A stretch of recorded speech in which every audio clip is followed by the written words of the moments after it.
The next one here is, oh, that's the same one. This one, which has to do with a good schedule for a beginner. What are the kinds of activities and things that you would recommend for somebody that's new to language learning do every single day?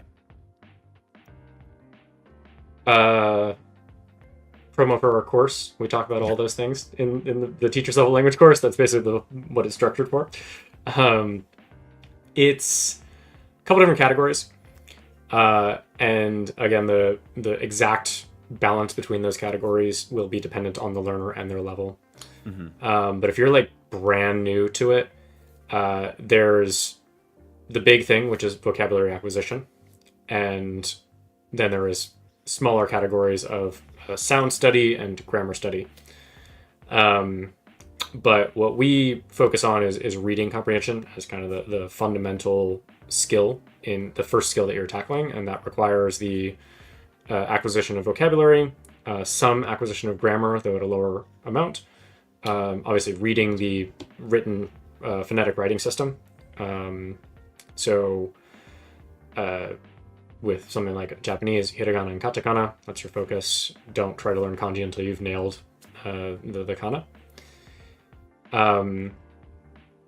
Then there's sound study that comes in at some point. You can choose to do that or not, depending on what your priorities are. And then there's immersion, and there's different types. So there's the immersion where you're just like letting it wash over you, free flow, or immersion where you're sitting and actually doing something, looking things up, etc.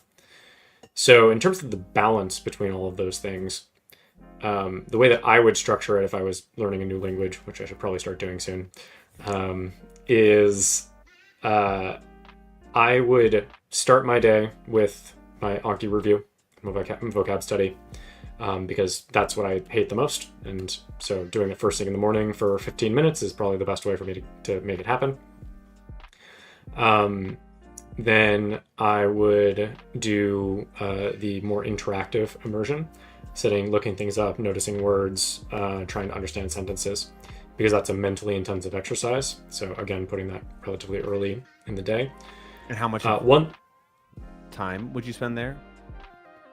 Yeah, so if you're brand new to language learning, like you probably only want to be putting in an hour total when you're first getting started, because it's a pretty significant mental exercise.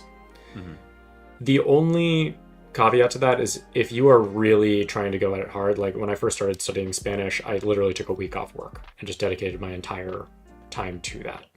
So that's a special case. If you're planning to put in 5, 6, 8 hours a day, then this does not apply to you. But if you're a beginner and this is your first time learning a language and you have other responsibilities like work, etc., starting with an hour is a great place to start. In terms of breakdown of that hour, I would say 15 minutes of Anki, 30 minutes of interactive, maybe less if it's very difficult or you hate it. I personally love interactive, so it's like my favorite activity, so doing half an hour is not a problem for me. And then the remainder is free flow. So there's another 15 minutes of free flow, and you can do as much free flow as you want. That's something that's very straightforward for most people. I would also add in though that free flow should be very easy.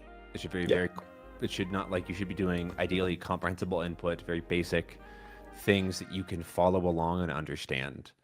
Yeah, there was a conversation a couple days ago in Refold Central about, are you just trying to let things wash over you and you're trying to absorb stuff, or you have to be understanding the messages and the things behind the language? And that is the thing. If you're just hearing the language and not following anything, you're not really learning.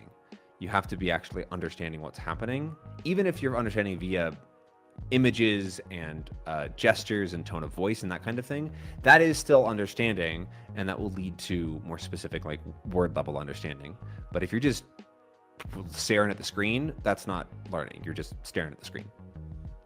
Yeah, you need to be able to pay attention to it. You need to be able to pick out words, and if you can understand meaning and messages, that is also a really important factor to acquisition. It's a lot to ask for someone on day one to understand anything at all. So yeah, that's why doing things that you know well, or really comprehensible input, very basic level stuff, is very powerful, even though it's boring. Yeah, and I think in week 3 of our course, we actually have here's a menu of all the different techniques you can do to artificially improve your comprehension. Um, and that's it. It's for that exact reason. So when you're getting started, anything that you can do to help you understand that is apart from the language itself is also really beneficial for giving you the context to start recognizing words more effectively. Yeah. Cool. So an hour a day, uh, 15 minutes Anki, 30 minutes interactive, 15 minutes free flow is like a good combo.